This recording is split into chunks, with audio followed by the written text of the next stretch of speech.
Mike, Miles Simmons from Panthers.com.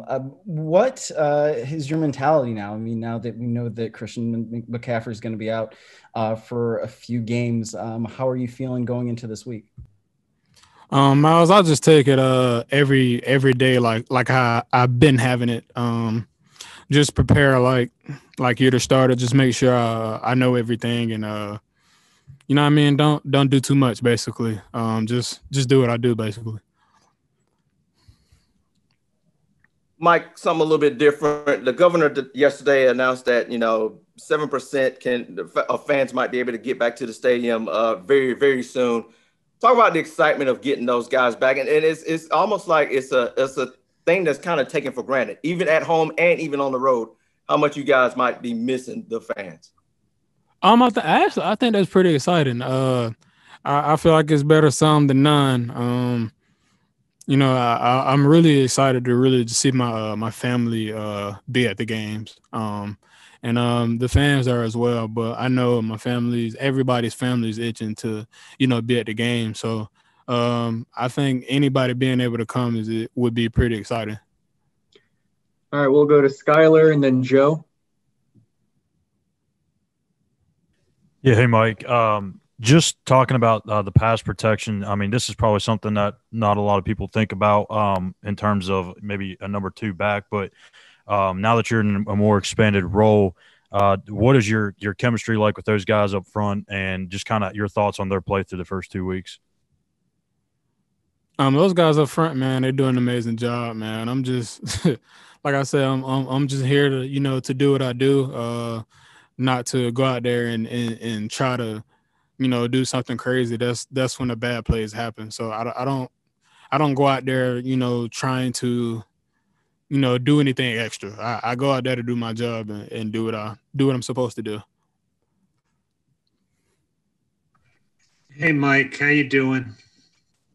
What up, Joe? You've been in this position before in Seattle where you replaced an injured starter or two. What will you take from that experience, if anything, going into this one? Like I said, just basically just be me. Don't try to be someone else. Play how I've been playing, prepare how I've been preparing, and man, just play angry. Hey, I want to ask you a real quick follow-up just on having your brother James. I understand, I would guess he's kind of almost like a coach, a brother coach to you.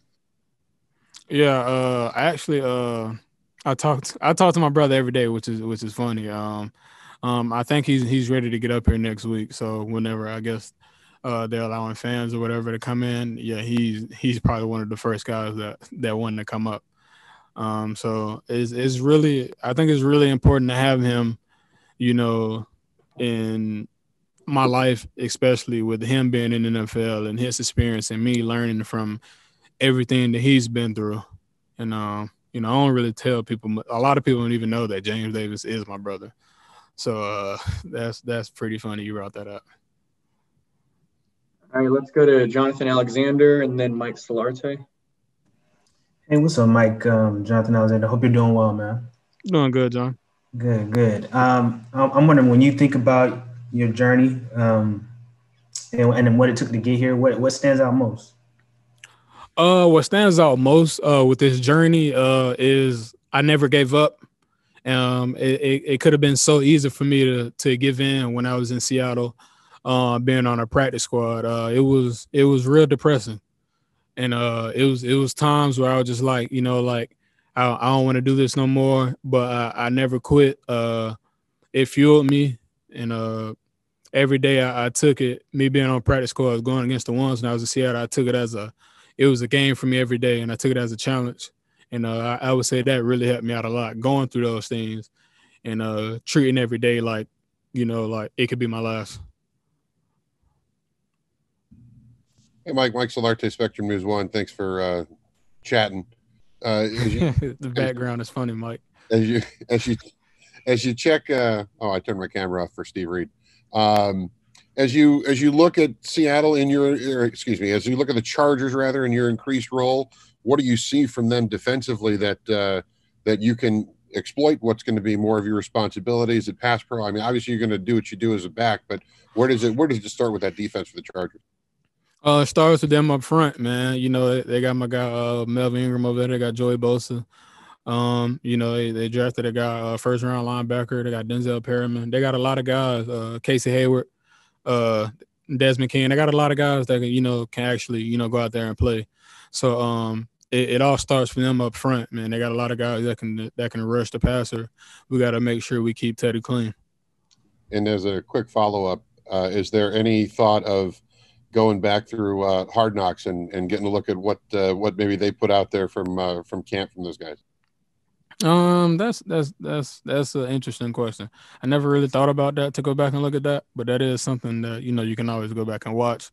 Other than that, just being able to watch film and see the things that they're doing currently the last 2 games. Let's go to Steven and then David Newton. Hey, Mike, the importance of running backs has become such a hot button issue in the NFL.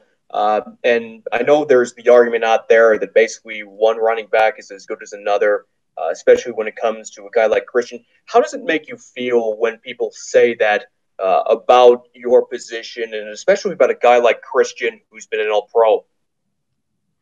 I just pay it no mind. I just try to go out there and do what I can. With C-Mac, I mean, he's a guy you can learn a lot from. Other than that, man, just always be prepared, because you never know what can happen. Don't let anything come up as a shock. Just make sure you know everything that you can, so when you do get the opportunity, nothing bad happens. Yeah, this is David Newton with ESPN.com. I wanted to follow up what you said about your brother. Can you expand on what exactly you learned from him that's benefited you, especially at a time like this? I learned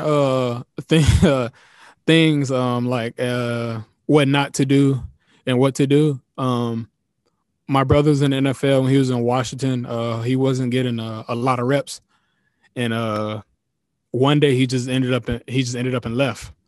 And it didn't turn out pretty good for him. Things of that nature. Me watching the way that my brother spent his money when he was in the NFL, that was something that I watched. Like small things of that nature. Seeing the way he trained, basically not taking anything for granted.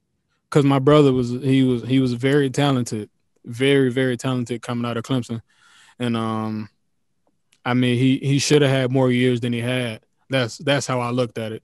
And a couple bad decisions, could lead to a short ending in the NFL. And there are a lot of backs like you that are very talented come out of college, and it just takes an opportunity. Maybe this is going to be one. So, I mean, do you see yourself still as a guy that could get 25 carries a game or touches a game like McCaffrey does? And is your body ready for that? Yeah, man, my body is ready for whatever coach, whatever he calls, I'm down for it. I don't look at, how many carries I'm going to get.